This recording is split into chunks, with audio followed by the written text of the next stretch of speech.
Hi, this is the HardReset YouTube channel, and today I'll show you how to mute ringtone on Galaxy A04s device. So to do that, we should open the settings app and tap to the sounds and vibration. Just you'll see here the volume section, tap here, and to mute ringtone volume we should hold and slide to the left side this volume panel.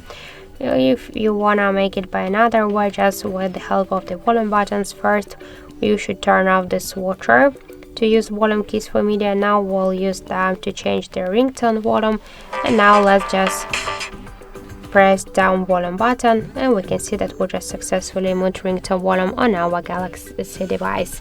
That's it, thank you for watching, and if you find this video helpful, don't forget to leave a like, comment and to subscribe our channel.